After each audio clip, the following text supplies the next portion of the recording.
Hello दोस्तों, नमस्कार। मैं समरेश कुमार आपका मोस्ट वेलकम है fact dark SKD education channel पे दोस्तों।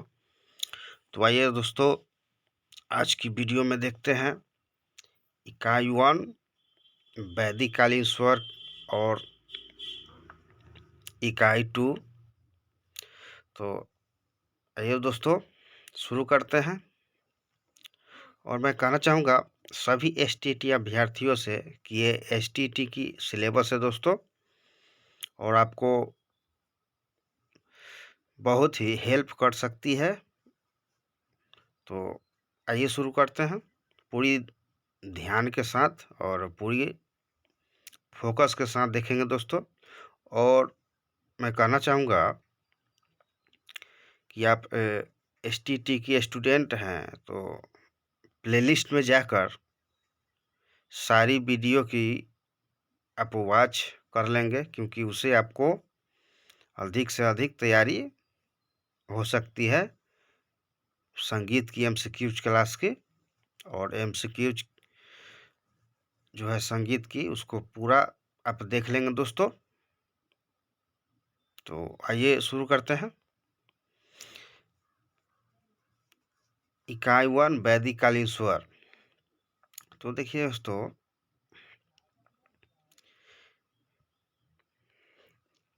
डिफिनेशन है, हिंदुस्तानी संगीत का इतिहास उतना ही पुराना है जितना कि मानव सभ्यता। इसका विकास क्रम वैदिक युग, जैन व बौद्ध काल से लेकर विभिन्न प्राचीन व मध्यकालीन राजवंशों तथा आधुनिक काल में देखने को मिलता है।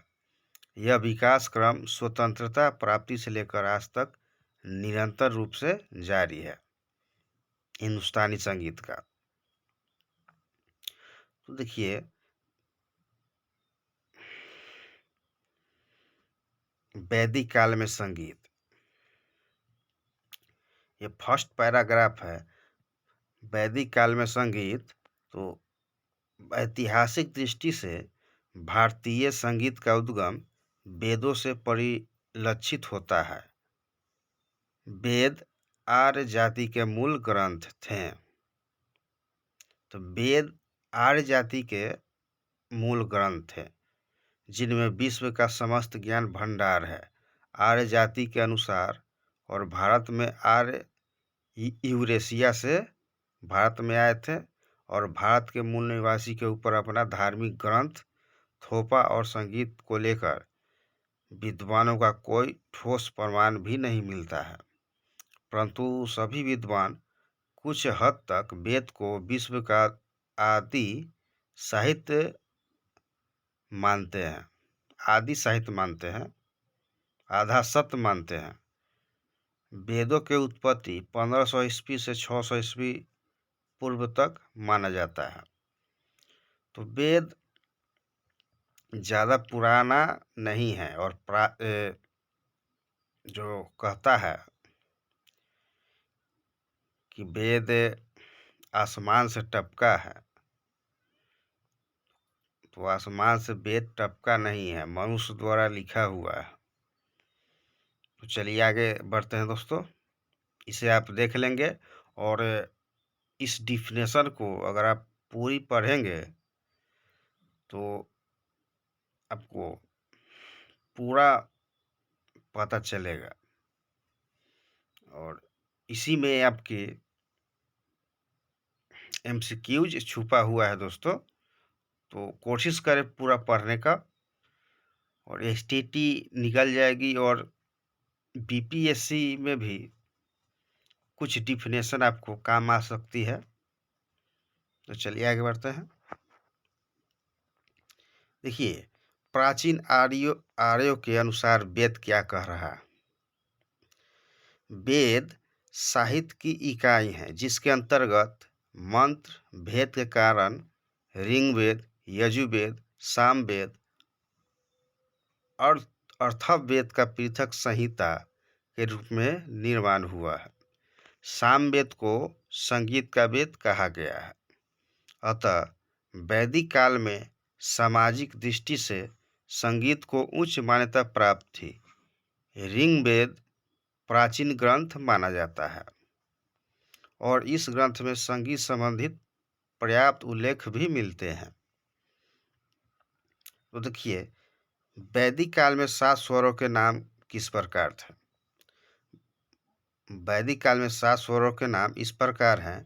भारत में इन 7 स्वरों के नाम क्रमश षडज, ऋषभ, गंधार, पंचम, धैवत और निषाद रखे गए थे, जिनके संक्षिप्त रूप सा, रे, ग, म, प, ध और नी है। तो देखिए दोस्तों, एक संस्कृत के अनुसार वैदिक स्वर 3 हैं: उदात्त, अनुदात्त और स्वरित।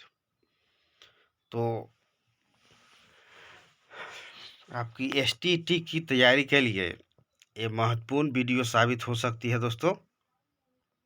और यूनिट है वैदिक कालीन स्वर, उसी के अनुसार मैं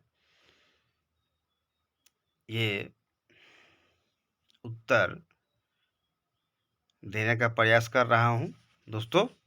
तो चलिए आगे बढ़ते हैं। देखिए दोस्तों, पैराग्राफ थी वैदिक कालीन स्वर, उसमें नेक्स्ट पैराग्राफ है, वैदिक काल में 3 स्वरों का गान सामिक कहलाता था। वैदिक काल में 3 स्वरों का गान सामिक कहलाता था। सामिक शब्द से ही जान पड़ता है कि पहले साम गान 3 स्वरों से गाया जाता था। पहले साम गान 3 स्वरों से गाया जाता था। ये स्वर ग, रे, स थे। धीरे धीरे गान 4, 5, 6 और 7 स्वरों के होने लगे। तो पहले 3 स्वरों के साथ ही सामिक गान यानी साम गान गाया जाता था दोस्तों। नेक्स्ट पैराग्राफ देखिए, डिफिनेशन। वैदिक काल में सामवेद के मंत्रों का उच्चारण उस समय के वैदिक सप्तक या सामगान के अनुसार 7 स्वरों को प्रयोग के साथ किया जाता था। वैदिक काल में सामवेद के मंत्रों का उच्चारण उस समय के वैदिक सप्तक या सामगान के अनुसार 7 स्वरों के प्रयोग के साथ किया जाता था। तो देखिए, इकाई 1 में आपका 3 क्वेश्चन है। तो वो 3 क्वेश्चन हो चुका है दोस्तों। अब इकाई 2 में दूसरा क्वेश्चन देखेंगे और ये आपके लिए अति महत्वपूर्ण है, एसटीटी स्टूडेंट के लिए अति महत्वपूर्ण है दोस्तों। तो आप इस वीडियो को पूरी फोकस के साथ पूरा वीडियो देखेंगे। तो चलिए आगे बढ़ते हैं। ये देखिए दोस्तों, यूनिट 2 यानी इकाई 2 का पहला क्वेश्चन है, हिंदुस्तानी संगीत एवं कर्नाटक संगीत का उद्भव एवं विकास। इकाई 2 में पहला क्वेश्चन है। तो देखिए दोस्तों, हिंदुस्तानी संगीत एवं कर्नाटक संगीत का उद्भव एवं विकास के बारे में तो इसका उत्तर देख लीजिए। डिफिनेशन, कर्नाटक संगीत शास्त्रीय संगीत की दक्षिण भारतीय शैली है। तो कर्नाटक संगीत शास्त्रीय संगीत की दक्षिण भारतीय शैली है। यह संगीत अधिकांश भक्ति संगीत के रूप में होता है। कर्नाटक संगीत में अधिकांश भक्ति संगीत होता है और इसके अंतर्गत अधिकतर रचनाएं हिंदू देवी देवताओं को संबोधित होती है। तमिल भाषा में कर्नाटक का आशय प्राचीन, प्रारंभिक और शुद्ध से है। कर्नाटक संगीत की विधाएं निम्नलिखित है। तो देखिए दोस्तों, तमिल भाषा में कर्नाटक का आशय प्राचीन, प्रारंभिक और शुद्ध से है। कर्नाटक संगीत की विधाएं निम्नलिखित है। तो ये डिफिनेशन आप देख लेंगे दोस्तों। डिफिनेशन या उत्तर ये दोनों हैं। तो देखिए, पहला इसका कर्नाटक एवं हिंदुस्तानी संगीत का अलंकार। यानी अलंकारम है। तो देखिए दोस्तों, पहला उत्तर है इसका अलंकारम। सप्तक के स्वरों की स्वरावलियों को अलंकार कहते हैं। यानी अलंकारम सप्तक के स्वरों की स्वरावलियों यानी स्वरावलंबियों को अलंकारम कहते हैं। इनका प्रयोग संगीत के अभ्यास के लिए किया जाता है अलंकार को। तो नया स्टूडेंट जो होता है संगीत का, उसे पहला टास्क अलंकार मिलता है उसे, और अलंकार के जरिए ही संगीत की शिक्षा को प्रारंभ किया जाता है। दूसरा देखिए इसका लक्षण गीत। लक्षण गीत यह गीत का एक प्रकार है। राग का शास्त्रीय वर्णन किया जाता है। पुरंदरदास के लक्षण गीत कर्नाटक में गाए जाते हैं। तो ये बहुत ही महत्वपूर्ण प्रश्न है दोस्तों, उत्तर है। तो इसे आप देख लेंगे। पुरंदरदास के लक्षण गीत कर्नाटक में गाए जाते हैं। तो चलिए आगे बढ़ते हैं।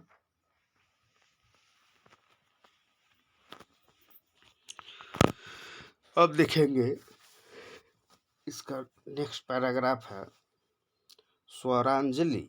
स्वरांजलि दोस्तों, स्वरांजलि है यह प्रारंभिक संगीत शिक्षण का अंग है। इसमें केवल स्वरों को ताल तथा राग में बांटा जाता है। इसमें गीत अथवा कविता नहीं होते। तो इसे आप याद रखेंगे, स्वरांजलि में गीत अथवा कविता नहीं होती है। और नेक्स्ट अलापम यानी अलाप। तो देखिए दोस्तों,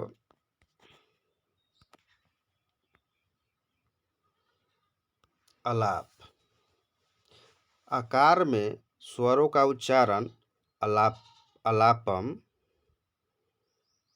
अलापनम कहलाता है। इसमें कृति का स्वरूप व्यक्त होता है। इसके साथ ताल बाध्य का प्रयोग नहीं किया जाता। तो अलाप के साथ ताल बाध्य का प्रयोग नहीं किया जाता है दोस्तों। और आकार में स्वरों का उच्चारण अलापम कहलाता है। स्वरों का उच्चारण अलापम कहलाता है।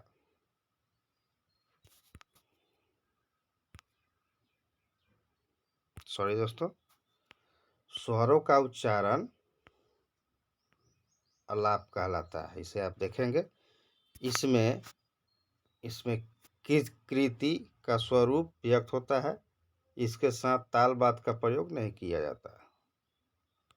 तो देखिए दोस्तों,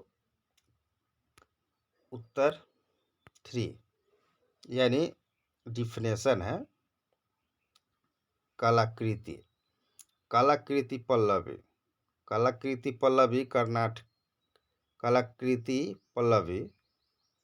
कलाकृति में गायक को अपनी प्रतिभा दिखाने का पूर्ण अवसर मिलता है। कलाकृति में गायक को प्रतिभा दिखाने का पूर्ण अवसर मिलता है। द्रुत कलाकृति और मध्य कलाकृति इसके दो प्रकार हैं। पल्लवी में गायक को राग और ताल चुनने की पूरी छूट होती है। तो देखेंगे दोस्तों, कलाकृति पल्लवी कलाकृति में गायक को अपनी प्रतिभा दिखाने का पूर्ण अवसर मिलता है। द्रुत कलाकृति और द्रुत कलाकृति और मध्यम कलाकृति इसके दो प्रकार है। पल्लवी कलाकृति में गायक को राग और ताल चुनने की पूरी छूट होती है। तो देखिए दोस्तों, चौथा है डिफिनेशन और उत्तर तिलाना। तिलाना में निरर्थक शब्दों का प्रयोग होता है। तिलाना में निरर्थक शब्दों का प्रयोग होता है। इसमें लय की प्रधानता होती है। प्रयुक्त निरर्थक शब्दों यानी चोल्लू के टुक यानी प्रयुक्त निरर्थक के शब्दों को चेल्लुकेटू कहते हैं। तो 4 आपका उत्तर हो गया दोस्तों, देख लेंगे। अब देखिए पद्म गवाली क्या कह रहा है। पद्म गवाली में ये गायन शैली या उत्तर भारतीय संगीत का विधाएं हैं। इसमें ठुमरी, टप्पा, गीत आदि से मिलती जुलती है। ये शैलियाँ सुगम संगीत के अंतर्गत आती है। इन्हें मध्य लय में गाया जाता है। पद्म श्रृंगार प्रधान तथा जावली अलंकार व चमत्कार प्रधान होती है। तो देखिए दोस्तों, पद्म गवाली में ये गायन शैली उत्तर भारतीय संगीत की विधाएं हैं। ठुमरी, ठप्पा, गीत आदि में मिलती जुलती है और ये शैली सुगम संगीत के अंतर्गत आती है। इन्हें मध्य लय में गाया जाता है। पद्म श्रृंगार प्रधान तथा जावली अलंकार व चमत्कार प्रधान ये पद्म गवाली होती है। तो इसे आप देख लेंगे। चलिए नेक्स्ट, भजनम यानी भजन। यह गायन शैली भक्ति भावना से परिपूर्ण होती है। भजनम यह गायन शैली भक्ति भावना से परिपूर्ण होती है। इसमें जयदेव और त्यागराज आदि संत कवियों की पद्यावलियाँ गाई जाती है। चलिए नेक्स्ट, राग मालिका में क्या कहा गया है।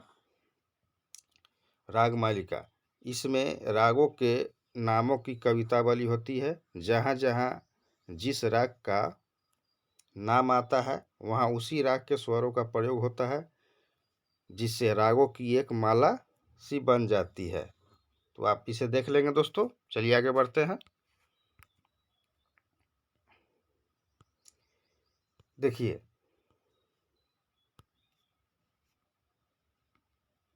हिंदुस्तानी और कर्नाटक संगीत के बीच की समानताएं क्या कह रही है।